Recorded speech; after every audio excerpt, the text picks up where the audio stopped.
ఈ వీడియోలో మనం భగవద్గీత అధ్యాయము 3 శ్లోకము 30ను పరిశీలిద్దాం.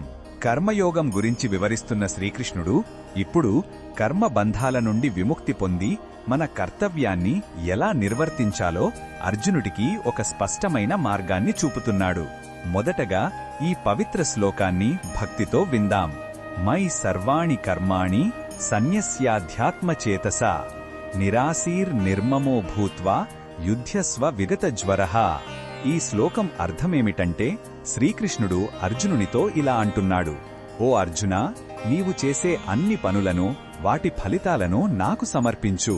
నీ మనస్సును ఆత్మయందు నిలిపి ఫలితాలపై ఆశ లేకుండా, నేను నాది అనే అహంకారం లేకుండా మానసిక ఆందోళనలను విడిచిపెట్టి నీ కర్తవ్యమైన యుద్ధాన్ని చెయ్యి.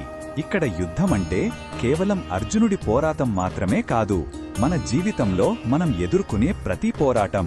మన పనులను దేవునికి అర్పించినప్పుడు వాటి ఫలితాల భారం మనపై ఉండదు. ఈ శ్లోకంలో ఉన్న భావం మనకు ఏమి చెబుతుందంటే, ఇది సంపూర్ణ శరణాగతి మరియు నమ్మకానికి సంబంధించినది. మనం చేసే ప్రతి పనిని భగవంతుని సేవగా భావించినప్పుడు విజయం లేదా అపజయం వల్ల కలిగే మానసిక ఒత్తిడి నుండి మనం విముక్తి పొందుతాము. మన బాధ్యతల భారాన్ని దేవుని పాదాల చెంత పెట్టి తేలికపడిన మనస్సుతో ప్రశాంతంగా మన పని మనం చేసుకోవచ్చు. అప్పుడు మనం కేవలం దైవ సంకల్పానికి ఒక సాధనంగా మారతాము. ఈ బోధనను మన దైనందిన జీవితంలో ఎలా ఉపయోగించుకోవచ్చు అంటే, మనం చేసే ఉద్యోగంలో ప్రశంసలు లేదా ప్రమోషన్ల కోసం ఆందోళన చెందకుండా మన పనిని ఒక యజ్ఞంలా భగవంతునికి అర్పించవచ్చు. కుటుంబ సభ్యుల పట్ల మన బాధ్యతలను ప్రతిఫలం ఆశించకుండా ప్రేమతో నిర్వర్తించవచ్చు.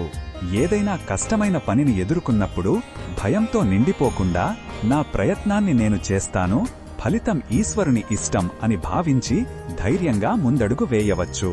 మరిన్ని భగవద్గీత శ్లోకాల అర్థాన్ని తెలుసుకోవాలంటే మా తదుపరి వీడియోలను తప్పకుండా చూడండి.